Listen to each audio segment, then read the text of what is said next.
Hi everyone, welcome to preparation with ABC. Preparation with ABC তে তোমাদের স্বাগত জানাই। আমি অর্ধেন্দু। তুমি যদি চ্যানেলে নতুন হও, চ্যানেলটাকে এখনো সাবস্ক্রাইব না করে থাকো, তাহলে চ্যানেলটাকে অবশ্যই সাবস্ক্রাইব করে নেবে এবং ভিডিওটা শেষ পর্যন্ত দেখতে থাকবে। তো চলো সময় নষ্ট করে চলে যাই আমরা আমাদের আজকের সেটের দিকে। একটা নির্দিষ্ট বিদ্যালয়ে 20% শিক্ষার্থীর বয়স 8 বছরের নিচে, 8 বছরের ঊর্ধ্বে শিক্ষার্থীর সংখ্যা, 8 বছরের বয়সী শিক্ষার্থীর সংখ্যা 2/3 যা 48। বিদ্যালয়ে মোট শিক্ষার্থীর সংখ্যা কত? ঠিক আছে, অঙ্কটা খুব ভালোভাবে বোঝার চেষ্টা করো। এখানে 3 ধরনের শিক্ষার্থীর কথা বলা আছে। একটা হচ্ছে 8 বছরের নিচে, একটা হচ্ছে 8 বছরের উপরে, একটা হচ্ছে 8 বছরের নিচের আছে, একটা আছে 8 বছরের, আরেকটা হচ্ছে 8 বছরের উপরে। ঠিক আছে, এই তিনটে এজ গ্রুপের শিক্ষার্থীরা রয়েছে। এবারে কি বলা আছে দেখো, 8 বছরের ঊর্ধ্বে শিক্ষার্থীর সংখ্যা 8 বছর বয়সী শিক্ষার্থীর সংখ্যার 2/3। ঠিক আছে, 8 বছর বয়সী শিক্ষার্থী 2/3 এবং যা 48, অর্থাৎ এখানে 8 বছর বয়সী শিক্ষার্থীর সংখ্যাটা দেওয়া আছে 48। তাহলে 8 বছরের ঊর্ধ্বে শিক্ষার্থীর সংখ্যা কত? 2/3 অফ 48। এটা সহজেই অনুমান করা যাচ্ছে, যেটা কাটাকুটি করলে আসছে 32, বা আমরা এইভাবে ধরতে পারি যে 3 রেশিও সমান যদি 48 হয় তাহলে 2 রেশিও হচ্ছে 32। তাহলে আমরা এখানে দেখো দুটো পেয়ে গেলাম, টোটালটার থেকে আমরা দুটো পেয়ে গেলাম। এবার আরেকটা এজ গ্রুপ হচ্ছে কি না 8 বছরের নিচে। এবারে কি বলা আছে দেখো, একটা নির্দিষ্ট বিদ্যালয়ে 20% শিক্ষার্থীর বয়স 8 বছরের নিচে।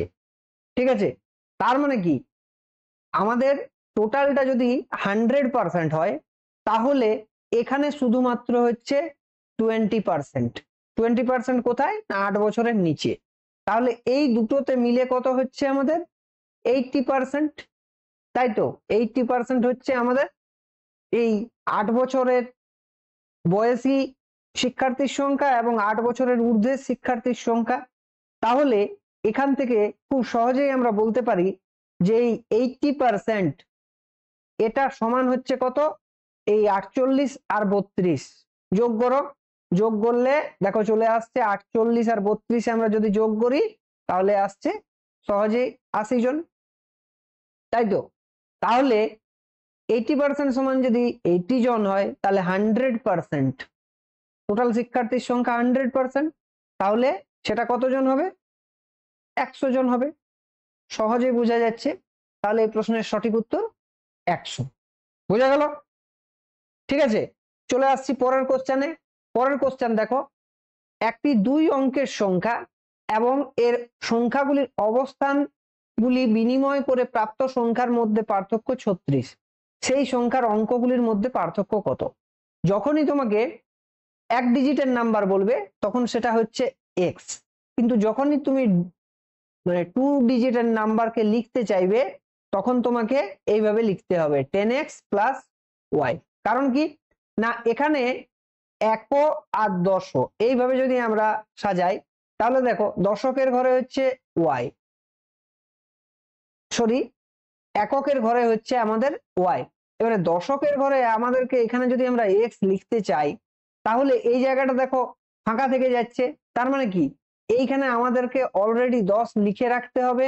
এবারে তারপরে এখানে গুণ করতে হবে কত না এক্স। ঠিক আছে, তাহলে এখান থেকে সহজেই তুমি বুঝতে পারছো যে এখানে হচ্ছে এক্স ইন্টু 1 মানে হচ্ছে এক্স এবং এক্স ইন্টু 0 মানে হচ্ছে 0, কিন্তু এখানে যেহেতু ওয়াই আছে তাহলে এটা হচ্ছে ওয়াই। এইভাবে কিন্তু আমরা 2 ডিজিটের অঙ্ককে বা 2 অঙ্কের সংখ্যাকে প্রকাশ করি। এগুলোকে এক একটা অঙ্ক বলে এবং এইটাকে হচ্ছে 2 অঙ্কের সংখ্যা বলা হয়। তাহলে 10x প্লাস ওয়াই হচ্ছে একটা 2 অঙ্কের সংখ্যা আমাদের প্রশ্নে যেরকম দেওয়া রয়েছে, এবং এর অঙ্কগুলো যদি পরিবর্তন করা হয় মানে এটা যদি y(x) হয় তাহলে আমাদেরকে কিভাবে লিখতে হবে না 10y প্লাস x লিখতে হবে। তাই তো, এদের পার্থক্য দেওয়া আছে। দেখো এখানে কি দেওয়া আছে, এদের পার্থক্য দেওয়া আছে। তাহলে পার্থক্য মানে বিয়োগ, তাহলে 10x থেকে x বিয়োগ গেল মানে হচ্ছে 9x, আবার y থেকে 10y বিয়োগ গেল তাহলে হচ্ছে মাইনাস 9y। বিয়োগটা বুঝতে পারলে? কম থেকে -10y বিয়োগ যাচ্ছে, ওই জন্য মাইনাস চলে আসছে। ঠিক আছে, তাহলে এখান থেকে আমরা কমন পেয়ে যাচ্ছি x - y, মানে বিয়োগফলটা হলো এইটা। এইটা সমান দেখো দেওয়া আছে ডাইরেক্ট এখানে 36। তাহলে x - y সমান হচ্ছে 4। এবারে দেখো প্রশ্নে কি বলা আছে, প্রশ্নে বলা আছে সেই সংখ্যার অঙ্কগুলির মধ্যে পার্থক্য। তাহলে অঙ্কগুলো হচ্ছে x এবং y, তাহলে এদের ভেতরে পার্থক্য। পার্থক্য বলতে এখানে কিন্তু ডিফারেন্স বলা হয়েছে, মানে যদি তোমার ক্যালকুলেশনে কোনো জায়গাতে ধরে নাও এরকম এসে গেল y - x সমান ধরো 4 চলে এলো, তুমি হয়তো এখানে অন্যরকম ধরেছো, তার ফলে যদি 4 চলে এলো তাও কিন্তু চলবে, কারণ কি এখানে আমাদের x এবং y এর যেটা পার্থক্য ডিফারেন্সটাকে বের করতে বলেছে। ঠিক আছে, এখানে আমাদের এমন বলেনি যে x - y, y - x সমানও হচ্ছে কিন্তু 4। ঠিক আছে, তো এই প্রশ্নের সঠিক উত্তর option B is the right answer. চলে আসছি পরবর্তী কোশ্চেনে। পরবর্তী কোশ্চেন দেখছো সুদ কষা থেকে একটা অঙ্ক সিম্পল ইন্টারেস্টের উপরে। 3 বছরে সরল সুদ আসলে কোনো আসল টাকার পরিমাণ হলো 815 টাকা। অর্থাৎ 3 বছরে একটা আসল টাকা কি হচ্ছে, সুদে আসলে 815 টাকা হচ্ছে। তাহলে আমরা এখানে 3 বছরের সুদ আসল মানে প্রিন্সিপাল মানে হচ্ছে আসল, আর সুদ সেটা হচ্ছে, এটা হচ্ছে 3 বছরের, ওই জন্য আমরা এখানে 3 লিখলাম। ওকে, এটা সমান দেওয়া আছে 815 টাকা। ঠিক আছে, এরপরে দেখো 4 বছরেরটা দেওয়া আছে। 4 বছরের ক্ষেত্রে কি হচ্ছে, 4 বছরে সুদে আসলে মানে 4 বছরের আসল আর 4 বছরের সুদ, এইটা হচ্ছে 854 টাকা। এটা যদি আমরা ডিফারেন্স করি বা বিয়োগ করে দিই তাহলে বেশিটার থেকে কমটা বিয়োগ যাবে, তার মানে 4 থেকে আমি এখানে 3 বিয়োগ করছি, তার মানে ইন্টারেস্ট কত পাচ্ছি, মানে বেশির থেকে কমটা বিয়োগ করছি। তাহলে 5 কতয় 14, 9 14, হাতে রইল 1, 1 1 2, 2 কতয় 5, 2 কতয় 5 হচ্ছে 3। ঠিক আছে, বিয়োগটা বুঝতে পারলে? আমি এই লাইনটাকে আমি যদি আগে উপরে লিখতাম তাহলে আমি বিয়োগটা কি করতাম, 4 থেকে 3 হতো, সেটাই হয়েছে। ঠিক আছে, 4 থেকে 3 বিয়োগ করে 1 পাচ্ছি, মানে 1i মানেই হচ্ছে i, 1 আর লেখার দরকার হয় না, ইজ ইকুয়াল টু, এটা যদি উপরে থাকতো তাহলে কি করতে, 854 থেকে 815 বিয়োগ করতে, বিয়োগ করে দেখো 39 টাকা পাচ্ছ। তাহলে এই i মানে 1 বছরের ইন্টারেস্ট হচ্ছে 39। তো আমরা যে কোনো একটা ইকুয়েশনে হয় এটাতে না হয় এটাতে বসাবো। ধরে নাও আমি 3i বার করছি, মানে 3i করছি কেন না এই ইকুয়েশনটা পাওয়ার জন্য, তাহলে 3 × 39 হবে। তো এখানে দেখো 40 যদি হতো তাহলে 40 কে 3 দিয়ে গুণ করলে হয় 120, তার থেকে 1 2 3, তিনটা যেহেতু আছে 3 বার বিয়োগ হবে, তাহলে 117 টাকা হচ্ছে কিসের, 3 বছরের ইন্টারেস্ট। তাহলে 3 বছরের প্রিন্সিপাল প্লাস 3 বছরের ইন্টারেস্ট হচ্ছে 117 টাকা। এটা সমান দেওয়া আছে 815 টাকা। তাহলে P ইজ ইকুয়াল টু কত পাবে, 815 থেকে 117 বিয়োগ করো, 7 8 15, হাতে রইল 1 1 2, 2 কত 11, 9 11, দেখো 98 দিয়ে আমাদের এই অপশনটা আছে, option C is the right answer. পুরোটা করে দেখতে পারো 6 আসবে এখানে। এটা 1 হলো মানে 6 1 1 2 হলো, 2 কত 8, 6 8 হচ্ছে। ঠিক আছে, তো এইভাবে কিন্তু খুব সহজে অঙ্কটা করতে পারবে। শিবাঙ্গী 4000 টাকা বিনিয়োগ করে 6 মাসের জন্য বার্ষিক 20% হারে ত্রৈমাসিক চক্রবৃদ্ধি সুদের হারে 6 মাস পরে সে যে পরিমাণ পাবে তা হলো কত, অর্থাৎ টোটাল সে সুদ আসলে কত টাকা পাবে। এটা হচ্ছে আমাদের কম্পাউন্ড ইন্টারেস্ট থেকে কোশ্চেন। ঠিক আছে, তোমাদের পরীক্ষাতে কোশ্চেন আসে। তো এটা করার ক্ষেত্রে তুমি দেখবে যে তোমাকে এই যে আমাদের কম্পাউন্ডিং হচ্ছে সেটা কত মাস অন্তর অন্তর হচ্ছে। এখানে দেখো কোশ্চেনে ক্লিয়ারলি বলা আছে, এখানে বলা আছে ত্রৈমাসিক, অর্থাৎ 3 মাস অন্তর অন্তর তোমার চক্রবৃদ্ধি হচ্ছে বা কম্পাউন্ডিং হচ্ছে। তাহলে এখানে কি করতে হবে, যেটা ইফেক্টিভ রেট অফ ইন্টারেস্ট,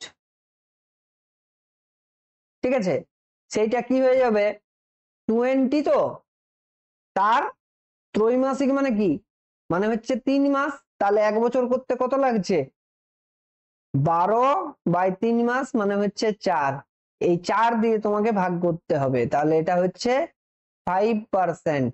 ওকে, এবং ইফেক্টিভ টাইম সেটা কি হবে, এখানে দেখো 6 মাস বলা আছে, 6 মান্থ, 6 মাস পরে বলেছে, সেটাকে গুণ করতে হবে এই 4 দিয়ে, তার মানে হচ্ছে 24 মান্থস, মানে 2 ইয়ার্স।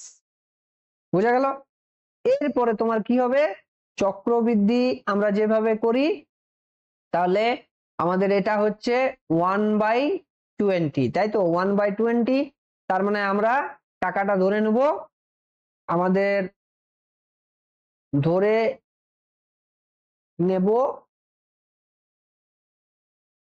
আসল হচ্ছে, আসলটা ধরে নিচ্ছি এই 20 টু দি পাওয়ার 2 বছরের জন্য, ওই জন্য 400, ঠিক আছে, এটা আমাদের ধরে নেওয়া আসল, ইমাজিনারি, হ্যাঁ, এটা আমরা ধরে নিচ্ছি। তাহলে তার প্রথম বছরের ইন্টারেস্ট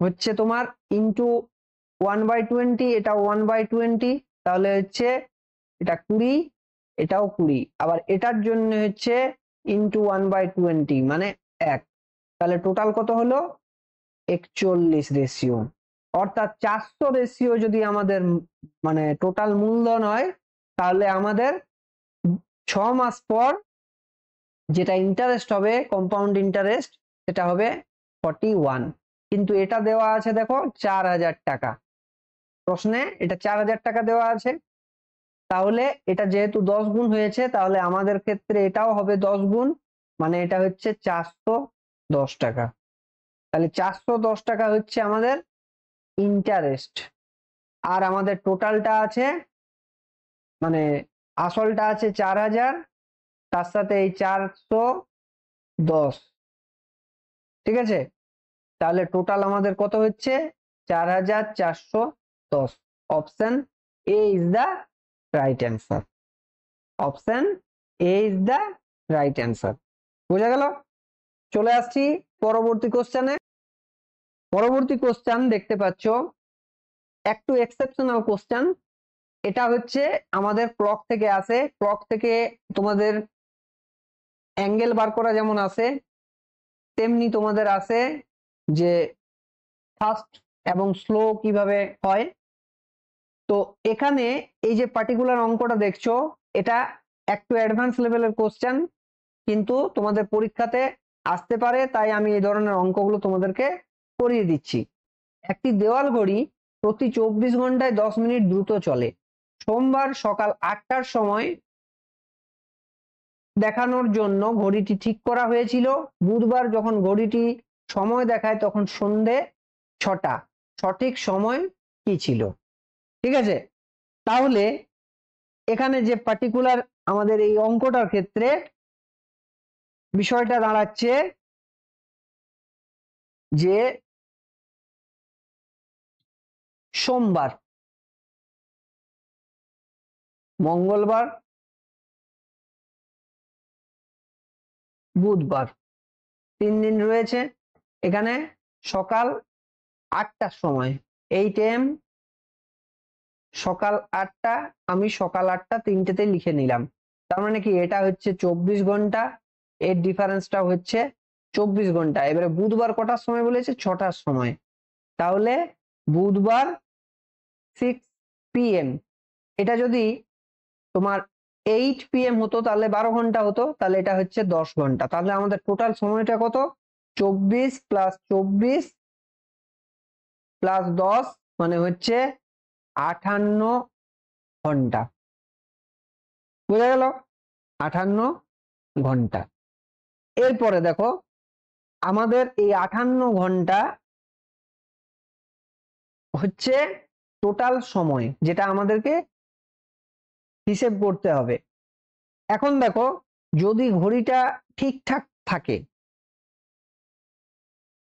আমাদের যদি ঘড়িটা ঠিকঠাক থাকে তাহলে সময় কত হবে না 24 ঘন্টা মানে হচ্ছে আমাদের 1440 মিনিট। এটা কারেক্ট ঘড়ির ক্ষেত্রে।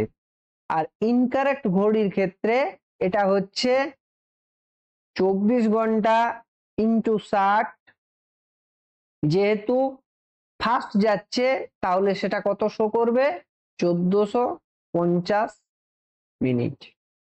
ঠিক, তাহলে আমাদের এখানে ইনকারেক্ট ঘড়ি আর কারেক্ট ঘড়ি। ইনকারেক্ট ঘড়িতে 1450 মিনিট মানে হচ্ছে কারেক্ট ঘড়িতে 1440 মিনিট। তাহলে 1 মিনিট সমান হচ্ছে 1440 মানে 145, এইভাবে আমি লিখে দিলাম। ওকে, তাহলে আমাদের এই যে টোটাল টাইম, এই টাইমটা সমান কত হচ্ছে, এই টাইমটা তুমি 60 দিয়ে গুণ করলে পাবে 58 ইন্টু 60। ঠিক আছে, 58 ইন্টু 60, তাহলে 58 ইন্টু 60 মিনিট, এটা সমান হচ্ছে 144 by 145 into 58 into 60 by calculation তুমি পেয়ে যাচ্ছ 3, 4, 5, 6 এত মিনিট, এত মিনিট পাচ্ছ। অর্থাৎ ইনকারেক্ট ঘড়িতে যেটা তোমার দেখাচ্ছে এটা গুণ করলে পাওয়া যাচ্ছে 3480। 3480 মিনিট যেটা শো করছে সেটা কারেক্ট ঘড়িতে হচ্ছে 3456 মিনিট। তার মানে কি এদের যেটা ডিফারেন্স সেটা কত, এই দুটো কারেক্ট এবং ইনকারেক্ট ঘড়ির মধ্যে যেটা ডিফারেন্স সেটা হচ্ছে 24 মিনিট। এই যে দুটো আমরা ভ্যালু পেলাম, এই দুটোকে বিয়োগ করলে দেখো 24 আসছে, তাহলে 24 মিনিট হচ্ছে। তার মানে কি আমাদের ইনকারেক্ট ঘড়িতে যখন 6টা দেখাচ্ছে তখন অ্যাকচুয়াল সময় হবে, ঠিক আছে, অ্যাকচুয়াল আমাদের সময় হবে 6টার থেকে 24 মিনিট বিয়োগ যাবে, তার মানে 5টা 36 বাজবে। অ্যাকচুয়াল যেটা সময় হবে সেটা হবে আমাদের 5টা 36। Option A is the right answer. বোঝা গেল? পরবর্তী কোশ্চেন দেখছো, একটি আয়তাকার প্লটের দৈর্ঘ্য প্রস্থের চেয়ে 60% বেশি। ঠিক আছে, দৈর্ঘ্যটা হচ্ছে প্রস্থের চেয়ে 60% বেশি, তাহলে প্লটের দৈর্ঘ্য প্রস্থের পার্থক্য দেওয়া আছে 48। অর্থাৎ আমাদের এখানে যদি প্রস্থ এবং আমরা দৈর্ঘ্যর অনুপাত নিই, তাহলে প্রস্থ যদি 100 হয় তাহলে এটা হচ্ছে তোমার 160, বা এটাকে আমরা কাটাকুটি করে বলতে পারি 8 হলে এটা হচ্ছে, এটা যদি 8 হয় তাহলে এটা হচ্ছে 5। এবারে দেখো দৈর্ঘ্য প্রস্থের পার্থক্য দেওয়া আছে, এটা আমরা রেশিও বের করে নিলাম, তাহলে এই দুটোর পার্থক্য যেটা সেটা কত 3, তাহলে এই 3 রেশিও সমান হচ্ছে তোমার 48 মিটার। ঠিক, তাহলে আয়তাকার প্লটের ক্ষেত্রফল কত, তাহলে ক্ষেত্রফল এখানে যেহেতু 6 গুণ হয়েছে তাহলে দৈর্ঘ্য কত হবে, দৈর্ঘ্য হবে 8 ইন্টু 6, 8 ইন্টু সরি এটা হচ্ছে আমাদের 16, কারণ 8 ইন্টু 16। আর প্রস্থ কত হবে, প্রস্থ হবে 5 ইন্টু 16। এবারে ক্ষেত্রফল হয় এদের গুণফল, তার মানে 40 কে 16 ইন্টু 16 দিয়ে গুণ করে দাও। ঠিক আছে, 40 কে 16 ইন্টু 16 দিয়ে গুণ করে দাও, তাহলে চলে আসছে 10,240 বর্গ মিটার হচ্ছে এই প্রশ্নের সঠিক উত্তর।